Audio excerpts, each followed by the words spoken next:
कभी गौर किया है, जब आप गाड़ी या मोटरसाइकिल में पेट्रोल डलवाते हैं, एक पंप का रेट देखते हैं, फिर दूसरा, फिर तीसरा। हर जगह कीमत बिल्कुल एक जैसी होती है। इंडियन ऑयल हो, HP हो या रिलायंस, फर्क कोई नहीं। हमें बताया जाता है कि ये फ्री मार्केट है, कि कंपनियां एक दूसरे से मुकाबला कर रही हैं।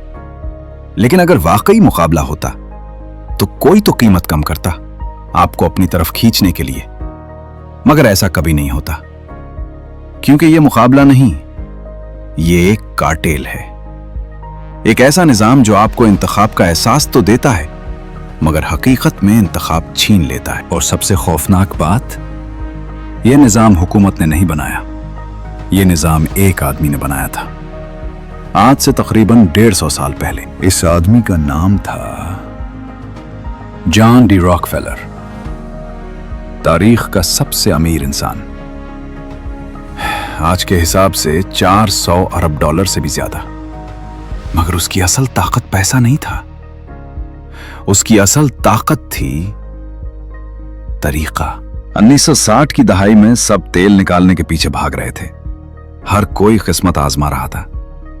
मगर रॉकफेलर ने एक बात समझ ली, तेल निकालना जो है, मगर तेल साफ करना, रिफाइन करना, यह यकीनी कारोबार है। रॉकफेलर ने कहा, मैं खेल का हिस्सा नहीं बनूंगा, मैं खेल का मैदान खरीदूंगा।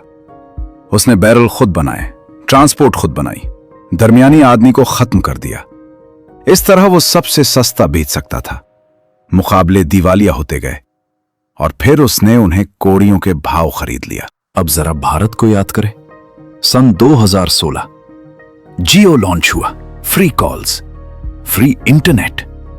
हमने सोचा कितनी सखावत है, मगर हकीकत में यह तोहफा नहीं था, ये एक हथियार था। हमें बताया जाता है कि यह फ्री मार्केट है, कि कंपनियां एक दूसरे से मुकाबला कर रही हैं। लेकिन अगर वाकई मुकाबला होता तो कोई तो कीमत कम करता आपको अपनी तरफ खींचने के लिए।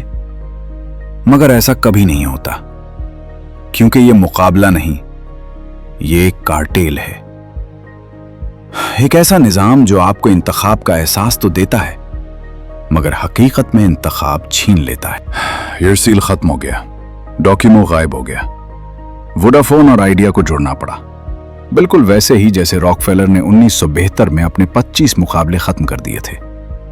नाम बदल गए, मगर खेल वही रहा। रॉकफेलर ने एक और चीज इजाद की, होल्डिंग कंपनी, एक बड़ा हाथ जो कई छोटी कंपनियों को कंट्रोल करता है। आज गूगल देख लें, हम समझते हैं हमारे पास इंतखाब है, मगर सर्च पर उसकी गिरफ्त है। आप जागते हैं, व्हाट्सएप चेक करते हैं, खाना ऑर्डर करते हैं, डिजिटल पेमेंट करते हैं, पेट्रोल डलवाते हैं। आप एक दिन में दर्जनों बार इन्हीं निजामों के अंदर चलते हैं।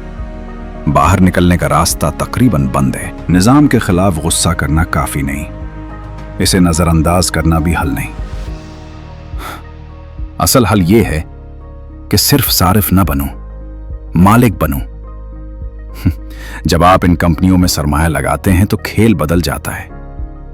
अब निजाम आपको नहीं चूस रहा, बल्कि आप निजाम से फायदा उठा रहे हैं। देखो निजाम को और उसका हिस्सा बनो।